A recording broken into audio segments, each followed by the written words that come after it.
Hello everyone, welcome back to another news update video. Today I'm going to talk about Wolves continuing the fight for free agent Kieran Trippier. There's a bit of an update on Marshall Munetsi and his situation with his loan at Paris FC.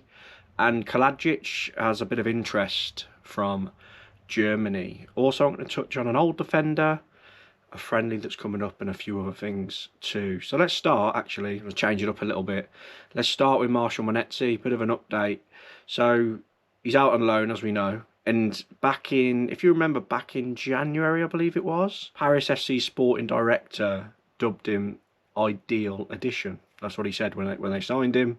And he's helped the newly promoted side finish 11th in Liga 1 this term. To Wolves, and their hopes of doing that have been boosted. In Paris FC, Wolves are firm fans of the 29-year-old. According to French outlet Foot sur 7, he's considered essential by the French club. So Paris FC consider signing Marshall Munetsi essential this summer after his loan. And I think the last time I did a video on Munetsi, it was reported, allegedly, that Munetsi himself wants to make the move. Paris FC, because he's had a great time of it and obviously feels very appreciated at Paris FC, playing over in the league, you know, as well, Liga 1. So interesting. I think a lot of Wolves fans, as much as stick he got Munetsi, a lot of Wolves fans have said that he'd probably do okay in the Championship.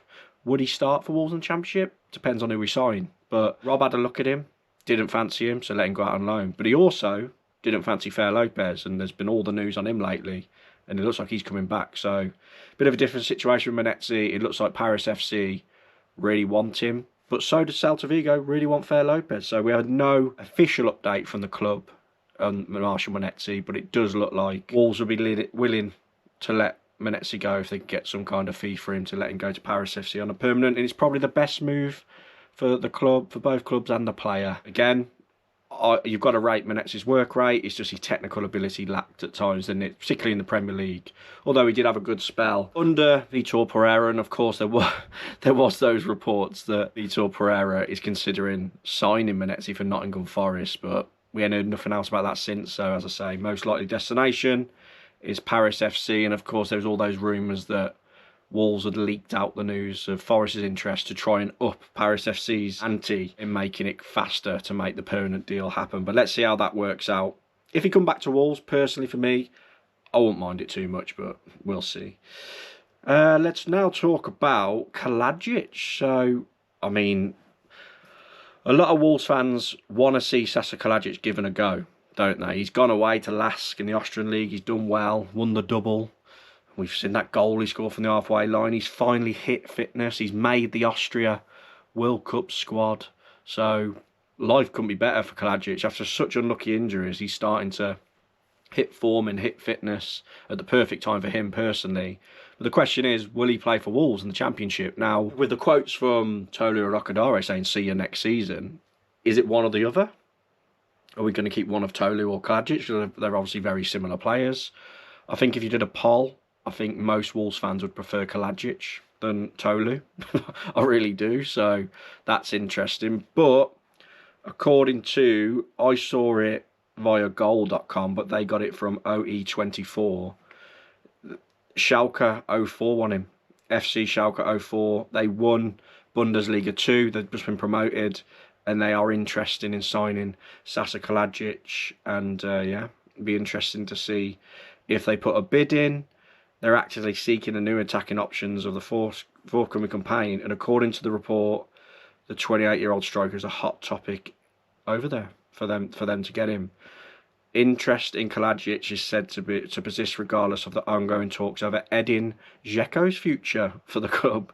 The club is currently negotiating with the Bosnian striker who joined from Fiorentina last winter about extending his contract beyond the 30th of June, though no decision has been made. So he might be partnering up with Edin Dzeko. What a throwback that is. Remember him for City. But yeah, interesting that there's a bit of interest in Kalajdzic. Of course, his injury record's very worrying. So I personally didn't think, apart from probably Lask wanting him back on loan or something, that we'd have any offers. Just because it's a big risk, isn't it? Unless they can get him really cheap. But I personally would like to see Sasha given a chance. But there we go. Let's see if that progresses, and let's see if Wolves entertain the offer from Schalke should it come in. Now, a bit of news today, a bit of an update on the Kieran Trippier story. Of course, Liam Keane exclusively revealed, God, when was it, a week or so ago now, that Wolves have been in talks with veteran, former England defender Kieran Trippier and leader, obviously a very captain material leader. He's had a great career, obviously went from Atletico to Newcastle, and he's been brilliant.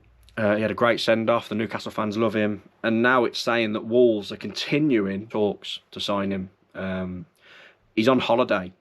Apparently he's on holiday at the moment, so unless they're talking to his agents, I guess.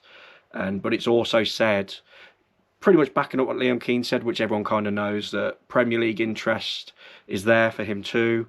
Options abroad, including Saudi Arabia. So we've managed, the article, the Daily Mail article, this is from, they were saying we've managed to convince Andre to sign. So like they're alluding to the fact, will that turn Trippier's head to then pick us?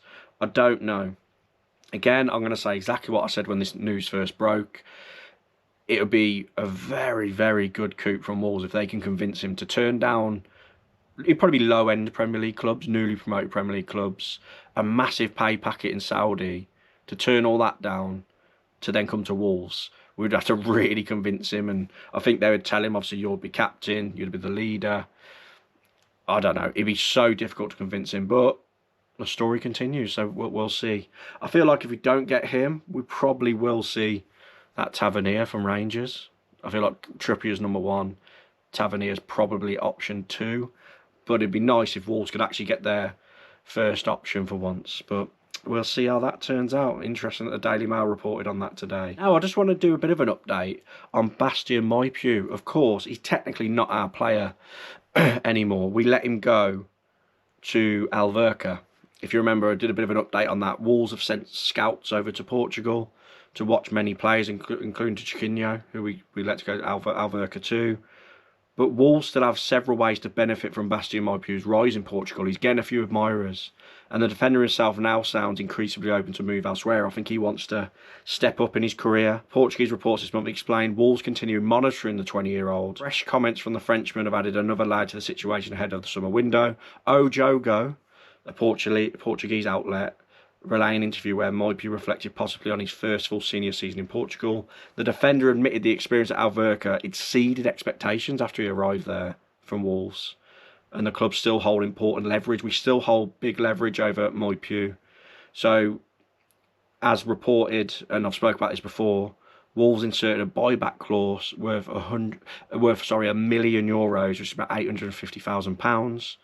When we sold him. We also have close to a 50% of a future transfer fee clause. So basically, we can either bring him back if we think he's good enough for the Championship, or we're going to profit quite well on a sale because there are a lot of clubs interested in him. He said himself, he's quoted as saying, Moypiu, like any player, I want to play in the best competitions. Does he look down on the Championship as not the best competition? Would he not want to come back to Wolves? Feels like he ain't got much choice if Wolves want that. I think Wolves have got first dibs by the look of it. Either way, we've done really well here. It was almost like a glorified loan, wasn't it? Moypiu to Alverca. He never actually made a senior appearance for Wolves, did he? He was always in the under-23s. And he's been quoted as saying he learnt a lot from the likes of like Nelson Semedo and that when he was here. So, be interesting to see if that develops. And if we do get him back, we'll trigger it, and you'll know that Wolves do think he's good enough for the Championship to play centre-half for us. Now, just a quick one. Macclesfield actually put out a post. They've confirmed that Wolves, they're going to be hosting the Wolves 11. I'm not too sure how strong the team will be at their stadium on Saturday the 18th of July with a 3 p.m. kickoff. The fixture will allow both clubs to come together to celebrate the life of Ethan McLeod, forever in our hearts. EM20, yeah, so the tragic news of Ethan McLeod, who passed away in a car crash, and of course come through the Wolves Academy. It's a day to take, tribute to his life, and a bit of that's probably the first friendly confirmed going into pre-season, so check it out, and so we might be able to go to Macclesfield. Of course, they famously beat Crystal Palace in the FA Cup the season just gone, and they jokingly congratulated Crystal Palace for winning the Europa Conference League, I saw, so that was pretty funny. So yeah, check that out if you fancy attending it. Also, just while we're here, before I leave you as well, on the 29th of May, which is tomorrow at time recording, so it'll be Friday, when this deadline is. Midnight, 29th of May. People who want to renew their season tickets who are not in direct debit need to do it. Or if you're in direct debit, you've got till midnight on the 29th of May to opt out of your season ticket. I think the club have been quoted as saying that the season ticket sales are going quite well. I think the Andre news might have boosted season ticket sales and got people renewing and letting their direct debits run. I really do. So just thought I'd mention that in case you're watching this and you didn't realise and you do want to cancel it. But I'm letting mine run. This is probably about the 4th year in a row where I've been like, I don't know if I'm going to do it. You can't. It's in the blood, isn't it? It's hard to be torn away from your season ticket at Molyneux.